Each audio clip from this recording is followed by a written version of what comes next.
Sa ibang ulat, Pope Francis idiniin ang pangangailangan ng pagpapatatag ng sakramento ng matrimonyo. Kailangan anyang kumilos ang simbahan upang mapangalagaan ang humihinang pundasyon ng kasal. Ang espesyal na ulat mula kay Edwin Eusebio.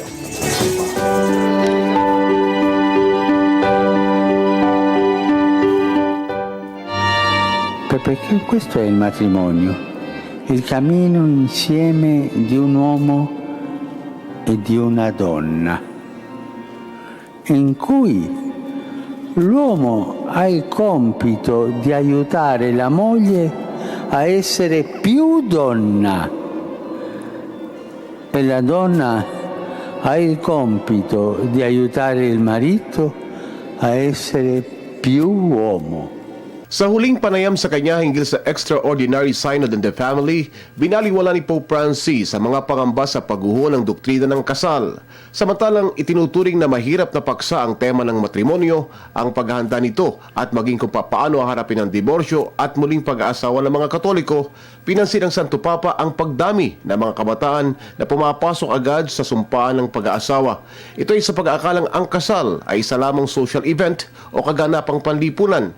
Ni hindi man lamang ani Pope Francis nabibigyan diin ang elemento ng relihiyon kaya't paano makakatulong ani ang simbahan kung hindi handa mismo ang mga ikinakasal sa kahulugan ng kanilang matrimonyo. Kasabay nito, ipinamalas ni Pope Francis ang kanyang pagiging liberal nang talakayin niya ang homosexual marriage. Papaano anya palalakihin ang mga homosexual children? Aminado si Pope Francis na trabaho ng kleriko o mga alagad ng simbahan ang relasyong namamagitan ngayon sa mga homosexuals.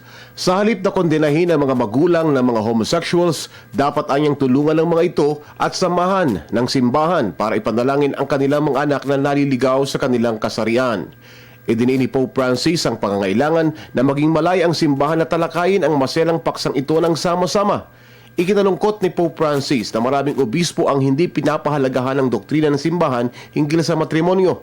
Sinabi ng Santo Papa na integrasyon o pagsasanib sa mga Katoliko ang kailangan. Sa lumang doktrina, ang mga Katoliko na diborsyado at nag-asawang muli ay hindi dapat nag-aanak sa sakramento ng binyag at maging bahagi ng church services.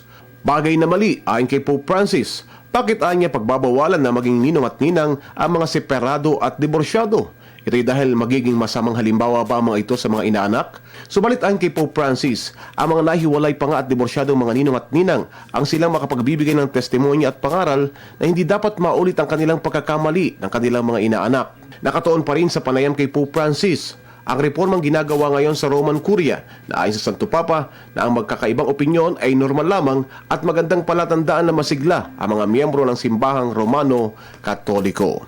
Para sa Telebisyon ng Bayan, Edwin Eusebio.